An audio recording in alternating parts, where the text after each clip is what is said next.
तत्कर्म अन्न बंधा है सा विद्या या विमुक्तये। विष्णु पुराण का यह श्लोक कहता है कि कर्म वही जो बांधे ना और विद्या वही जो मुक्त करे। उत्तिष्ठ जागृत प्राप्य वरानि बोधत, अर्थात उठो जागो और महापुरुषों की सेवा करो ताकि ज्ञान प्राप्त हो सके। विश्व सुचिता युग पुरुष स्वामी विवेकानंद जी के नाम से स्थापित सुभारती विश्वविद्यालय विद्यार्थी निर्माण, समाज निर्धारण एवं राष्ट्रीय गौरव का प्रतिबिंब है, जिसके 4 स्तंभ हैं: शिक्षा, सेवा, संस्कार और राष्ट्रीयता। इन्हीं को विश्वविद्यालय ने बेस्ट प्रैक्टिस के तौर पर अडॉप्ट किया। आज इसी श्रृंखला में हम बात करने जा रहे हैं संस्कारों की। सुभारती विश्वविद्यालय के परंपरा एवं संस्कृति के रूप में संस्कार, और इस पर बात करने के लिए हमारे बीच में मौजूद हैं संस्कृति विभाग के साधक एवं विश्वविद्यालय के अतिरिक्त कुल सचिव विवेक संस्कृति जी। आपका बहुत बहुत स्वागत है। धन्यवाद। जय हिंद। मेरा पहला सवाल आपसे ये है कि संस्कार क्यों आवश्यक हैं? एक बहुत अच्छी बात है कि बच्चे को डॉक्टर साहब कुछ समय के लिए खिलौना ना दो तो वो थोड़ी देर रोएगा, लेकिन अगर बच्चे को संस्कार ना दो तो वो पूरी ज़िंदगी रोएगा। शायद यही बात महसूस करके स्वामी विवेकानंद सुभारती विश्वविद्यालय और सुभारती समाज के संस्थापक डॉक्टर अतुल कृष्ण जी ने इस संपूर्ण विश्वविद्यालय को महापुरुषों की आत्मस्थली बना दिया। पहले बच्चा अपने माँ बाप से, अभिभावकों से संस्कार लेता है, उसके बाद स्कूल में कुछ क्लास तक, कक्षा तक उसे संस्कार से सींचा जाता है, पाठ्यक्रम है। लेकिन उच्च शिक्षा में जब वो कदम रखे, वहाँ उसे संस्कार कैसे मिले, इसका अगर कोई बहुत सजीव आपको उदाहरण देखना है तो सुभारती विश्वविद्यालय में आपको नज़र आएगा। और मुझे लगता है कि जैसे भोजन की ज़रूरत शरीर को है, सांस, हवा की ज़रूरत सांस लेने के लिए है, वैसे ही अगर राष्ट्र चरित्र निर्माण करना है तो आपको संस्कार मन में कूट कूट कर भरने पड़ेंगे। और वो तभी भरे जा सकते हैं कि जब हम बच्चों के सामने आदर्श स्थापित करें कि इस देश के निर्माण में किन किन की महत्वपूर्ण भूमिका है। तो इसलिए मुझे लगता है संस्कार बेहद महत्वपूर्ण चीज़ है, और ये प्रथम पड़ाव से लेकर और जीवन के अंतिम चरण तक हम सतत सीखते हैं, जानते हैं और जीवन में उन्हें लागू भी करते हैं। बहुत सुंदर बात कही आपने। मैं मानता हूँ कि एक तो कुल है और एक गुरुकुल है, और दोनों संस्थाएं चरित्र निर्माण के लिए, संस्कार बीजारोपण के लिए बहुत अहम योगदान देती हैं। बहुत सुंदर। तो अगला सवाल जो डॉक्टर साहब है, मैं ये जानना चाह रहा हूँ कि सुभारती विश्वविद्यालय की जो संस्कृति परंपरा है संस्कार के रूप में कैसे प्रतिस्थापित हो रही है विद्यार्थियों के बीच में? हमारा स्पष्ट मानना है कि शिक्षा, सेवा, संस्कार और राष्ट्रीयता जिस आधार वाक्य पर स्वामी विवेकानंद सुभारती विश्वविद्यालय गतिमान है, और मुझे ये मेरा स्पष्ट मानना भी है और मुझे लगता भी है कि भारत के विश्वविद्यालयों में जिस स्तर पर हम लोग प्रत्येक संस्थान स्वामी विवेकानंद सुभारती विश्वविद्यालय नाम में खुद स्वामी जी का नाम अंकित है, ऐसे ही हमारी सड़कें, तिराहे, चौराहे, हमारे सामुदायिक केंद्र, हमारे भवन, हमारे प्रतिष्ठान, हमारे छात्रावास, हमारे आवासीय परिसर, आप देखेंगे तिराहे चौराहों से लेकर के सड़कों के नाम भी हमने भारत की किसी न किसी महान व्यक्तित्व के नाम पर उनको अंकित किया है। और व्यक्तित्व भी धर्म, जाति, संप्रदाय, वर्ग से ऊपर उठकर प्रत्येक को शामिल किया गया है भारत के हर कोने से। आप तमिलनाडु से देखें तो आप पाएंगे कि यहाँ पर बोम्बू मार्ग है। वीर पांड्या कट्टबोमन तमिलनाडु के एक बहुत अच्छे क्रांतिकारी हुए जिन्होंने मरना तो मंजूर किया, अपने खून से इस धरती को सींचना तो मंजूर किया, लेकिन अंग्रेजों के सामने झुके नहीं। उनका नाम हमने अंकित किया। महाराष्ट्र से शिवाजी साहब का नाम अंकित है, छत्रपति शिवाजी सुभारती अस्पताल। ऐसे ही आप बंगाल चले जाइए, बटुकेश्वर दत्त साहब के नाम पर चौराहा है। आप किसी भी भारत के कोने से जाइए तो मुझे लगता है कि डॉक्टर अतुल कृष्ण सर की जो एक मंशा थी कि मैं यहाँ महान व्यक्तित्वों की आत्मा से आने वाले छात्रों को राष्ट्र चरित्र निर्माण के लिए प्रेरित करूँ, वो हम पूरा कर रहे हैं। और उसकी श्रृंखलाबद्ध तरीके से, चरणबद्ध तरीके से हम आगे बढ़ रहे हैं। जैसे प्रत्येक माह किसी न किसी महापुरुष की जयंती या पुण्यतिथि हम मनाते हैं। वर्ष में 12 आयोजन विभिन्न संस्थानों में किए जाते हैं जो संस्थानों के नाम रखे गए हैं। प्रत्येक संस्थान को, कॉलेज को एक महापुरुष की जिम्मेदारी दी गई। इसके अलावा अभी आपको जानकर हर्ष होगा और लोगों को जानकर भी ये अच्छा लगेगा कि हमारी संस्कृति विभाग की तीसरा संस्करण पुस्तक का प्रकाशित हुआ, जिसमें 200 से अधिक महापुरुषों के चरित्रों को शामिल किया गया है। और डॉक्टर अतुल कृष्ण सर की बड़ी सार गर्भित पुस्तिका है, जो लोग चाहें तो ये हमारे केंद्रीय जो पुस्तकालय उसमें भी है और हमारे संस्कृति विभाग में भी उपलब्ध है, अगर जो लोग पढ़ना चाहें उसे पढ़ें। इसके अलावा हम लोग समय समय पर आयोजन करते हैं। जैसे मैंने आपको बताया, वर्ष में 12 दिन तो हम मनाते ही हैं, किसी न किसी महापुरुष की जयंती या पुण्यतिथि। उसके अलावा स्वामी विवेकानंद जी की जयंती, नेताजी सुभाष चंद्र बोस जी की जयंती, वो हम स्थायी बड़े पैमाने पर मनाते हैं, ताकि बच्चों में संस्कारों का अंकुरण हो और वो राष्ट्र निर्माण को और अच्छे तरीके से आगे बढ़ाएं। कुल मिलाकर हम लोगों का उद्देश्य ये है कि उच्च शिक्षा प्राप्त करके आप केवल उच्च पदों पर मत जाइए, आप उच्च पदों पर जाने के साथ साथ सरस बनिए, चरित्रवान बनिए और महसूस कीजिए। बहुत अच्छी सी पंक्तियाँ मुझे अनायास याद आ गई कि मेरी बातों से ज़माने को खुशी होने लगी, मैं लगा बुझने तो मुझ में रोशनी होने लगी। हर पराये दर्द को महसूस हम करते गए और वक्त ऐसा भी आया कि हमारी ज़िंदगी संवरने लगी। और वो ज़िंदगी तभी संवरेगी जब हम संस्कार अपने अंदर लाएंगे, और हमारी बेस्ट प्रैक्टिस में संस्कार और ये चीज़ें शामिल हैं। ये अपने आप में सौभाग्य की बात है। बहुत सुंदर बात आपने की। और जहाँ तक मैं जानता हूँ, एक ऐसा नाम और है जो बताना चाहिए शायद मुझे, वेलु नाचियार। जिस वक्त में रानी लक्ष्मीबाई की बात होती है, समकालीन तमिलनाडु की वीरांगना का नाम वेलु नाचियार है, उनके नाम से भी एक भवन है। तो इसी क्रम में मैं आपसे ये जानना चाह रहा हूँ कि किस तरह के कार्यक्रम, किस तरह के आयोजन आपका विश्वविद्यालय करता है ताकि विद्यार्थियों में संस्कारित रोपित किया जा सके। जी, आयोजन और किस तरह के कार्य हम करते हैं, इसका मैं आपको शुरुआत से लेकर चलता हूँ। देखिए, आजकल जो विश्व ने भी आत्मसात किया है और ज़्यादातर लोग करते हैं, नमस्ते। ये हमारी भारतीय संस्कृति है। सुभारती ने इससे एक कदम आगे बढ़कर काम किया। आप देखेंगे सुभारती प्रांगण से जुड़ा, परिवार से जुड़ा हर एक व्यक्ति अभिवादन में जय हिंद का इस्तेमाल करता है। ये केवल एक शब्द नहीं है, इसके पीछे एक पूरी कल्पना है, परिकल्पना है कि जय हिंद बोलकर हम जहाँ सम्मान करना चाहते हैं नेताजी का, वहीं हम ये कहना चाहते हैं कि आप अपनी पुरातन भारतीय सभ्यता संस्कृति से जुड़िए।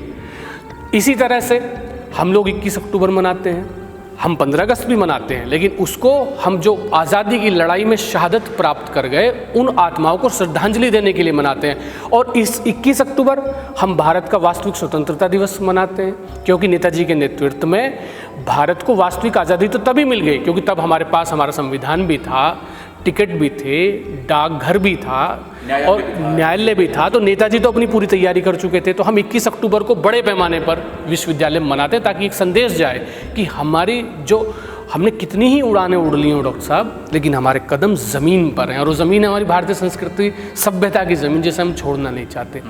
इसी तरह से जो ये आयोजन हम प्रत्येक संस्थान में कर रहे हैं, उसमें स्पष्ट ये अंकित है कि 2 घंटे का विस्तृत कार्यक्रम प्रत्येक संस्थान में प्रत्येक माह किसी महापुरुष की पुण्यतिथि अथवा जयंती पर किया जाए। संपूर्ण विद्यार्थी उसमें शामिल किए जाएं और विशिष्ट वक्ता उस महापुरुष के जीवन की कहानियाँ और उनसे प्रेरणा सभी लोगों को दे। ये कहीं ना कहीं हमने छोटी छोटी चरित्रशालाएँ स्थापित की हैं जो अपने आप में विशिष्ट हैं। चरित्रशाला से मुझे एक छोटी सी बात याद आ गई। रावण की पत्नी ने रावण से कहा कि तुम्हारे पास सब कुछ है, तुम परेशान क्यों हो? उन्होंने कहा मुझे भी समझ में नहीं आता मैं क्यों परेशान हूँ। तो उन्होंने किसी ऋषि से मशवरा किया। ऋषिवर ने कहा कि मैं एक बार लंका घूम लूँ तो तुम्हें बताऊंगा तुम क्यों परेशान हो। तो सारी लंका घूमने के बाद उन्होंने रावण से कहा कि रावण तुम्हारे पास ज्ञानशाला है, नक्षत्रशाला है, रंगशाला है, लेकिन तुम्हारे पास चरित्रशाला नहीं है। तो ये चरित्रशाला अगर रावण के पास होती तो वो भी संभवतः जीवित होते। ये चरित्रशाला कैसे स्थापित हो, उसके लिए हमारे सब आयोजन हैं और ये आयोजन निरंतर चलते हैं। हमारे जो संस्थानों के, प्रतिष्ठानों के सड़क तिराहे और हमारे जो बाहर के सभी सेंटर्स हैं, उनके जो नाम हमने अंकित किए, वो लगातार क्रम बढ़ रहा है और वो क्रम बढ़ता चला जाएगा। ये इसलिए भी ज़रूरी है कि हम केवल ऐसा नहीं है कि हम छत्रपति शिवाजी का नाम रखते हैं, उन्होंने हिंदुस्तान के लिए एक बड़ा काम किया भी है। हम कहीं ना कहीं झारखंड के रांची के छोटे से गांव के मुंडा आंदोलन चलाने वाले, अंग्रेजों से लोहा लेने वाले बिरसा मुंडा का नाम भी रखते हैं। हम इसी तरह से जो एक नारी सशक्तिकरण की बात है, हमारे परमादरणीय कुलपति महोदय डॉक्टर एन के आहूजा जी एक बहुत अच्छी बात कहते हैं जो मुझे बहुत अच्छी लगती है कि हम लोग अगर अपनी जिम्मेदारी समझ लें तो दूसरों के कर्तव्य की रक्षा खुद हो जाएगी। हम लोग पर्यावरण को स्वच्छ रखने का संकल्प लें तो लोगों को जो स्वच्छ हवा लेने का मौलिक अधिकार है वो स्वतः मिल जाएगा। इसी तरह से हम केवल नारी सशक्तिकरण की बात नहीं करते डॉक्टर साहब, आपने अभी बताया रानी वेलु नाचियार, कल्पना चावला, नीरजा भनोट, बेगम हजरत महल, जिन्होंने लखनऊ में क्रांतिकारियों की बड़ी असीमित और बहुत अच्छी मदद की। 1857 में बहुत बड़ा योगदान था। इसी तरह से हमने अपने छात्रावासों को, अपने द्वारों को उन वीरांगनाओं से जोड़ा है, रानी दुर्गावती से जोड़ा है, जिन्होंने देश के लिए काम किया है। और जब हम बच्चों के जहन में ये एक अंकुरण स्थापित कर देंगे कि ये देश ऐसे ही नहीं बना, इस देश की नींव को हमारे महापुरुषों ने अपने रक्त से सिंचित किया है, तो मुझे लगता है कि सबको अपनी जिम्मेदारी का आभास होगा और लोग स्वतः ही अपने कर्तव्य के प्रति कर्तव्यनिष्ठ हो जाएंगे। ये हम मानकर आगे बढ़ रहे हैं। चरित्रशाला, बहुत अहम बात की आपने, और आपने कहा चरित्र बहुत आवश्यक है और संस्कारशाला बहुत आवश्यक है। यही विद्यार्थी और यही भविष्य का निर्धारण करती है। और हमारे जैसे आपने वीसी साहब की बात की, वीसी साहब को ही कोट करना चाहूँगा। वो कहते हैं लव ऑल, सबसे प्रेम करो, और ये सार्वभौमिक दृष्टिकोण है, आपको सिर्फ सुभारती विश्वविद्यालय में मिल सकता है कि हम सबसे प्रेम करें, जय जगत की बात करें और जय हिंद की बात करें। आगे बढ़ते हैं बातचीत के क्रम में। मैं आपसे जानना चाहूँगा कि ये जितने भी कार्यक्रम आपने बताए, जितने भी, मैं कहूँगा किसी आंदोलनकारी एक तरह से ये पूरी श्रृंखला है, कार्य किया जा रहा है विश्वविद्यालय में, और व्यक्ति निर्माण अपने आप में सबसे बड़ा ध्येय है। व्यक्ति निर्माण हो गया तो समाज निर्माण और राष्ट्र निर्माण स्वतः हो जाएगा। इसका प्रभाव आपने क्या देखा विद्यार्थियों के ऊपर, या जब आप विद्यार्थियों से मिलते हैं, ये कार्यक्रम का आयोजन करते हैं, तो किस तरह का आपको परिणाम सापेक्षा दिखाई देती है? ये बहुत अच्छा सवाल है कि हम जो कर रहे हैं क्या वो परिलक्षित भी है, क्या उसका लाभ भी है, या हम करे जा रहे हैं, और उसका मापदंड क्या हो, हमें पता कैसे चले। हम लोगों ने जब उन्मुक्त भारत, जो कि हमारे संस्थापक डॉक्टर अतुल कृष्ण जी के नेतृत्व में एक अभियान है, और उसमें हम जाति विहीन समाज और समाज को कैसे हम सुसंस्कृत बनाएं, उसका मुहिम शुरू की, तो वो जाति विहीन संकल्पना में जुड़ने वाले न केवल शिक्षकों की बल्कि छात्रों की एक लंबी पंक्ति तैयार हो गई। वो लोग कहाँ से आए, उन्हें वो एक तरह से लक्ष्य कहाँ से मिला, वो सुभारती से उन्होंने सीखा कि जाति न पूछो साधु की, पूछ लीजिए ज्ञान, मोल करो तलवार का, पड़ी रहने दो म्यान। तो वो जो म्यान पड़ी रहने दी है, वो कहीं ना कहीं हमारे द्वारा दिन रात रोपे जा रहे संस्कारों का ही परिणाम है। तो ये दूसरी बात, आप एक चीज़ से बहुत अच्छा अंदाज़ा लगा सकते हैं। आप किसी के जब घर में प्रवेश करते हैं तो उस घर का वातावरण आपको ये बताता है कि घर के संस्कार कैसे हैं, आपको पानी के लिए कैसे पूछा गया, आपके साथ बर्ताव कैसा किया गया, आपका अभिवादन कैसा किया गया। ये वो सारी चीज़ें हैं जो उस घर के संस्कार बताती हैं। ठीक इसी तरह जब आप स्वामी विवेकानंद सुभारती विश्वविद्यालय में प्रवेश करते हैं तो आप देखिएगा कि चाहे वो हमारे सुदूर नाइजीरिया के बच्चे हों, चाहे वो नेपाल भूटान के बच्चे हों, कश्मीरी छात्र हों, चाहे वो दक्षिण भारत के किसी कोने से आए हुए हों, या वो कहीं के भी विद्यार्थी हों, आपको कहीं भी कोई जाति धर्म वर्ग विशेष की बात नज़र नहीं आएगी, और आज तक आई नहीं, आपने कभी सुनी नहीं।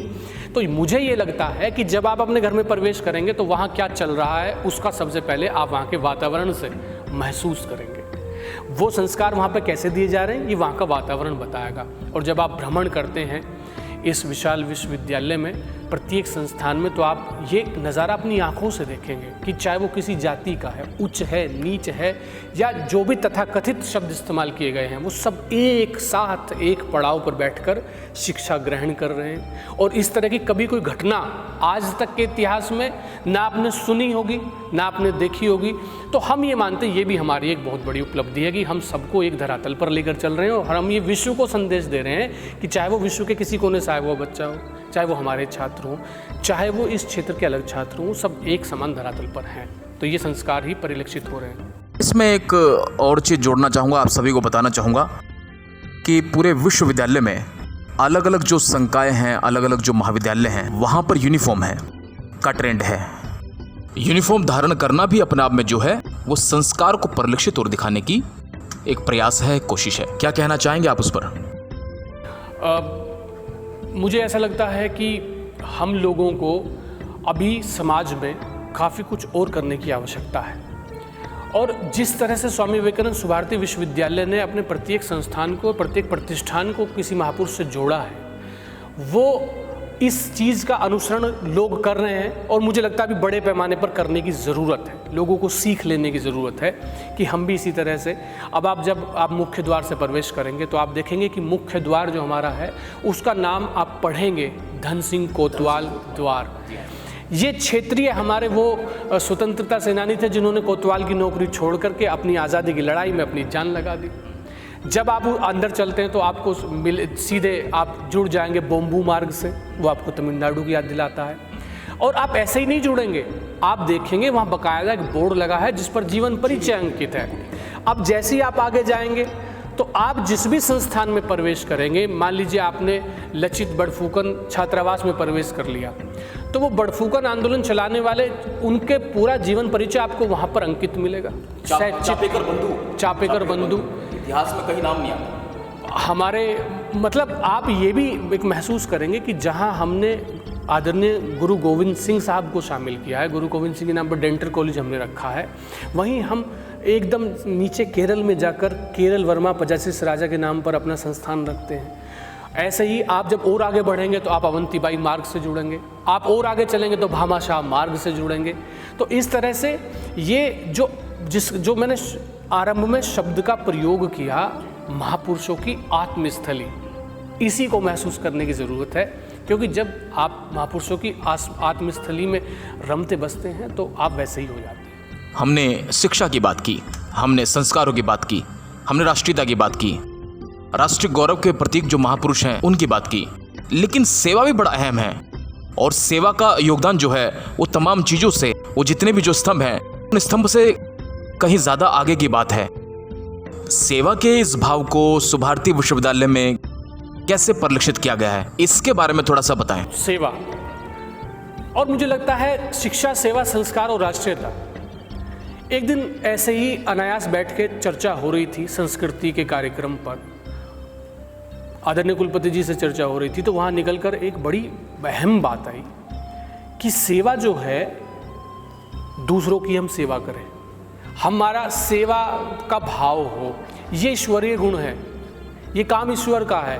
और जब आप ऐसे गुण धारण कर लेते हैं तो आप ईश्वरीय कार्य कर रहे होते हैं, आप ईश्वर से जुड़ गए होते हैं और फिर आपकी मदद ईश्वर कर रहे होते हैं। आज देखिए आप, हमारे जो कम्युनिटी मेडिसिन विभाग के लोग हैं वो कैंप लगाते हैं, निःशुल्क कैंप लगाते हैं। दंत चिकित्सा के कैंप जो जिस स्तर पर हम लगा रहे हैं वो मुझे लगता है अपने आप में एक रिकॉर्ड है। इसी तरह से चाहे वो नौचंदी का मेला हो, हम पूरे 30 के 30 दिन कैंप लगाते हैं निःशुल्क, आपको वहाँ पूरा चिकित्सा दल मिलता है। इसके साथ में आप देखें, हमने 5 गाँवों को गोद लिया है जिनके स्वास्थ्य की, लोगों को जागरूक करने की, उनमें चरित्र निर्माण करने की, ये सारी जिम्मेदारी हम लोगों ने उठा रखी है। आखिर क्यों? क्योंकि हम ये चाहते हैं कि जो ईश्वर प्रदत्त भाव है उससे कहीं ना कहीं लोग जुड़ें, सेवा का भाव उनमें पैदा हो। शिक्षा तो सब दे रहे हैं, कौन सा विश्वविद्यालय है जो विद्यार्थियों को डिग्रियां नहीं देता, शिक्षित नहीं करता, उनको तमगे नहीं पहनाते, वो अपना फोटो ऐसे पकड़ के नहीं खिंचवाते डिग्री के साथ जब वो वहाँ से दीक्षांत समारोह में उपाधि प्राप्त कर रहे होते हैं। लेकिन हम लोग वही चाहते हैं कि आप खूब शिक्षित हों, उच्च पदों पर जाएं, देश का संचालन करें, राष्ट्र का संचालन करें, विश्व का संचालन करें, लेकिन सेवा भाव के साथ। और वो सेवा भाव कब आएगा? जब आप इस श्रृंखला के प्रत्येक पड़ाव से गुजरेंगे। और वो गुजरने के साथ ही मैं कहता हूँ ना कि हमारा जो आधार वाक्य है, ये केवल आधार वाक्य नहीं है, ये विश्व के लिए आत्म अनुसरण की वस्तु है। आज न करेंगे तो कल करेंगे, हम तो चल रहे हैं। शिक्षा, सेवा, संस्कार और राष्ट्रीयता, हम शिक्षा भी दे रहे हैं, सेवा भाव पैदा कर रहे हैं, संस्कार आएंगे ही जब राष्ट्र चरित्र निर्माण होगा, और अंत में वो समाज के लिए उपयोगी निश्चित रूप से। बहुत सुंदर बात कही। शिक्षा खुद के लिए, सेवा सबके लिए, संस्कार समाज के लिए और राष्ट्रीयता राष्ट्र और जगत के लिए, इसी भाव के साथ में विश्वविद्यालय लगातार प्रगति कर रहा है। मैं अंत में यही कहना चाहूँगा कि जहाँ शिक्षा, सेवा, संस्कार और राष्ट्रीयता पाता है विद्यार्थी, वो है हमारा, आप सभी का सुभारती। जय हिंद, जय भारती, जय सुभारती।